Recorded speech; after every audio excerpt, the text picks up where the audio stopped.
Suatu hari Rasulullah sallallahu alaihi wasallam mengimami akan satu sembahyang, dan di belakang Nabi adalah para sahabat radhiyallahu anhum ajma'in wa arda.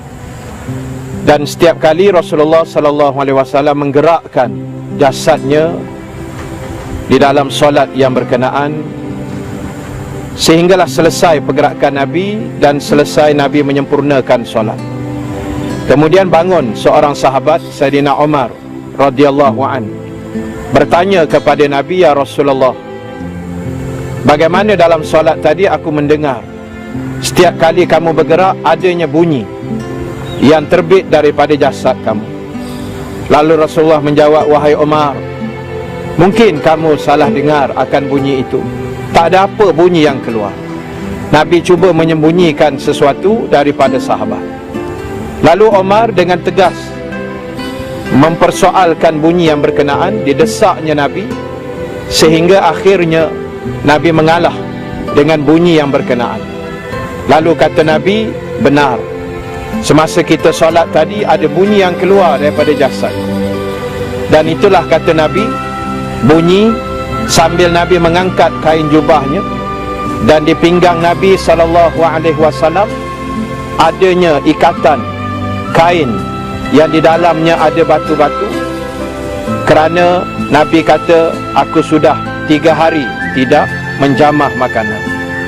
Lalu Sayyidina Umar menangis, sahabat lain juga menangis, kerana memikirkan kesan bagaimana seorang Nabi dan Rasul tetapi sampai kepada tahap 3 hari, seminggu tidak menjamah makanan.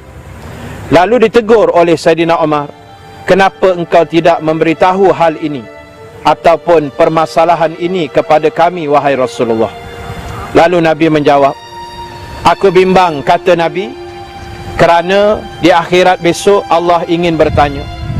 Walaupun aku tahu, kalau aku beritahu kepada kamu, kamu akan menghantar makanan yang banyak ke rumah. Tetapi bagaimana aku nak menjawab di hadapan Allah apabila Allah bertanya, kamu seorang pemimpin kenyang, akan tetapi rakyat kamu kelaparan?" Inilah contoh tauladan yang hebat yang ditunjukkan oleh Nabi sallallahu alaihi wasallam kepada kita, terutamanya kita yang bergelar pemimpin, yang bergelar seorang ketua, yang bergelar seorang pemimpin dalam masyarakat, dalam keluarga, apatah lagi memimpin sebuah negara. Inilah slogan yang tepat yang ditunjukkan oleh Nabi. Rakyat mesti didahulukan. Dan Nabi bukan sekadar bercakap, tapi Nabi mempraktikkan apa yang diucapkan itu di dalam pentadbiran Nabi.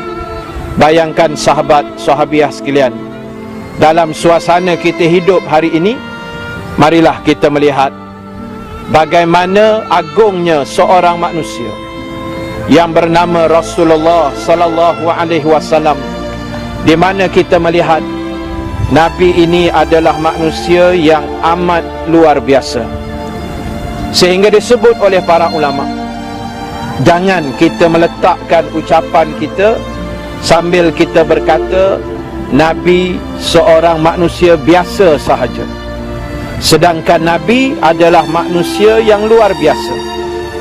Ada disebut oleh ulama di dalam kitab mereka, antara kelebihan-kelebihan yang ada pada diri Nabi sallallahu alaihi wasallam yang pernah dinukilkan oleh para alim ulama, iaitulah selama 63 tahun Rasulullah hidup, sekalipun seekor nyamuk ataupun seekor lalat tak pernah hinggap di jasad Nabi yang mulia.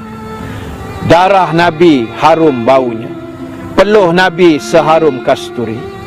Dan dikatakan apabila Rasulullah tidur, hanya matanya saja yang terpejam, tetapi hatinya sentiasa hidup, sentiasa berjaga, mengingati Allah sepanjang masa. Para sahabat sekalian, inilah antara kelebihan yang dikurniakan Allah kepada junjungan kita Nabi Muhammad sallallahu alaihi wasallam. Marilah kita melontarkan persoalan di dalam kehidupan kita pada hari ini. Sejauh manakah kita dalam menjalani hidup dan proses kehidupan ini melihat dan memandang Rasulullah itu sebagai idola kita masing-masing. Kerana kita melihat di dalam Al-Quran Allah menyatakan, A'udzubillahi minasyaitonir rajim. Laqad kana lakum fi Rasulillahi uswatun hasanah. Sesungguhnya pada kamu dalam diri Rasulullah itu adanya contoh tauladan yang terbaik.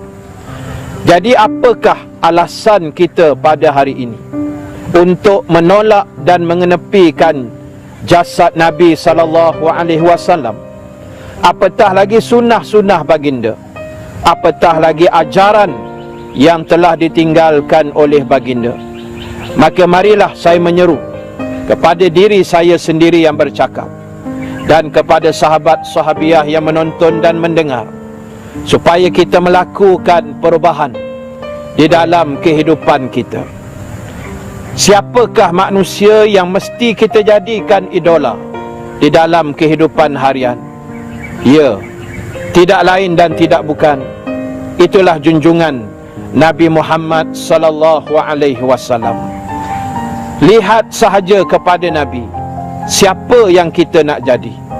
Kita nak jadi pemimpin yang hebat, Rasulullah adalah pemimpin yang hebat.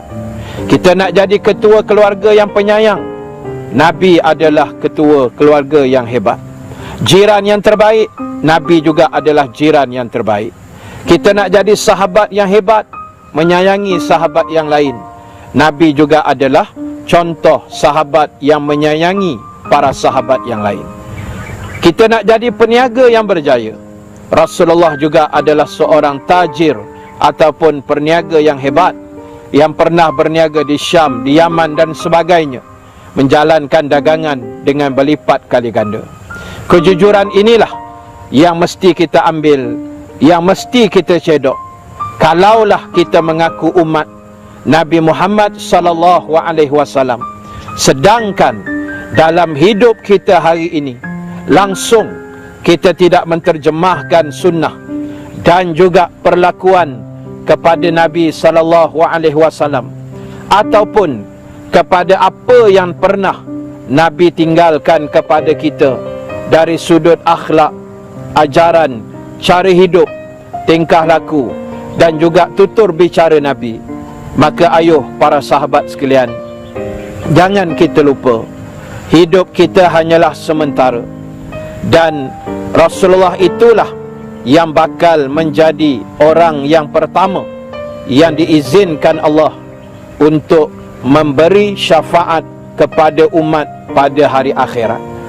Apalah nasib kita seandainya di dunia ini kita meminggirkan ajaran Nabi, kita menolak sunnah Nabi sallallahu alaihi wasallam, dan kita menghina para ulama yang menjadi warasatul anbiya, pewaris kepada nabi-nabi dan rasul alaihimus salatu wassalam. Marilah dengan teknologi yang ada pada hari ini, ruang yang kita ada, kemudahan yang cukup baik dan banyak pada hari ini, kita manfaatkan teknologi yang ada untuk kita menjadi manusia yang mencintai Nabi melebihi cintanya sahabat kepada Nabi sallallahu alaihi wasallam. Dan yang paling penting adalah proses pencarian ilmu-ilmu Allah bagi meletakkan diri kita menjadi manusia yang agung, manusia yang hebat, dan kita mendapat senarai-senarai pilihan yang bakal menerima syafaat daripada Nabi sallallahu alaihi wasallam. Justru itu saya menyeru kepada semua para sahabat, para sahabiah sekalian, marilah kita melakukan perubahan, meletakkan kecintaan kepada Nabi sallallahu alaihi wasallam dengan cara yang cukup baik, membentuk akhlak kita sebagaimana akhlak yang ditinggalkan oleh Nabi, menjadi manusia yang penyabar, menjadi manusia yang penyayang, menjadi manusia yang beriman, menjadi manusia yang mengasihi manusia-manusia yang ada di sekeliling kita. Buanglah sifat pemarah, sifat-sifat keji, sifat hasad dan dengki. Mudah-mudahan Allah meletakkan diri kita menjadi tempat yang terbaik di dunia dan insya-Allah juga di negeri akhirat. Wallahu ta'ala a'lam. Assalamualaikum warahmatullahi ta'ala wabarakatuh.